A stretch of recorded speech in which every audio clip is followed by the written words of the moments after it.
Hello' বন্ধুসকল, ভালনে সকলোৰে? কালি মই ভিডিঅ' এটা দেখিছিলোঁ যে প্ৰফাইলৰ পৰা কেনেকৈ পেজলৈ পৰিৱৰ্তন কৰিব পাৰি, তাক মই দেখুৱাম বুলি অকণমানকৈ ভিডিঅ' এটা দিছিলোঁ। কেইগৰাকীমান বান্ধৱীয়ে মোক বাৰু পাৰ্চনেলি মেছেজ কৰিছে, আকৌ কমেণ্টতো কৈছে বাৰু দেখুৱাই দিবাচোন বুলি। এতিয়া মই সৰুকৈ ভিডিঅ' এটা কৰি দেখুৱাই দিম। বৰ বিশেষ কঠিন নহয়, আপোনালোকে চেষ্টা কৰিব তেতিয়া আপোনালোকৰ প্ৰফাইলটো পেজলৈ কনভাৰ্ট হৈ যাব। এতিয়া দেখুৱাই দিছোঁ অকণমান দেই। এইদৰে আপোনালোকে প্ৰফাইলটো উলিয়াই ল'ব। মই মানুহজনৰ প্ৰফাইলটোতে দেখুৱাইছোঁ বাৰু। তাৰপিছত তিনিটা ডটত ক্লিক কৰিব।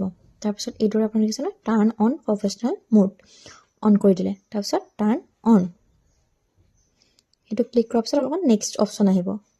যিমান নেক্সট আহি থাকে গোটেইকেইটা আপুনি ক্লিক কৰি এইটো খালি পাব্লিকটো পাব্লিক কৰি তাৰপিছত আকৌ নেক্সট কৰি দিব। তাৰপিছত কনফাৰ্ম কৰি দিব। এইদৰে কনফাৰ্ম কৰাৰ পিছত আকৌ এটা নেক্সটৰ অপশ্যন আহিব, আপোনালোকে সেইটো ক্লিক কৰি দিব। এনেদৰে কৰাৰ পিছত আপোনালোকৰ প্ৰফেশ্যনেল মোডটো অন হৈ যাব। তাৰপিছত আপোনালোকৰ লাইক আৰু ভিউৱাৰ্ছৰ ওপৰত ডিপেণ্ড কৰিব। ভিউৱাৰ্ছৰ ওপৰত বিশেষকৈ কৰে বাৰু, লাইকৰ সিমান কথা নাই, কিন্তু ভিউৱাৰ্ছৰ ওপৰত ডিপেণ্ড কৰি আপুনি আৰ্নিং কৰিব পাৰিব। যদি আপোনালোকৰ ভিডিঅ'টো হেল্পফুল লাগিছে তেতিয়াহ'লে লাইক এটা কৰি দিব আৰু শ্বেয়াৰ কৰি দিব, সকলোৱে ফ'ল' কৰিব।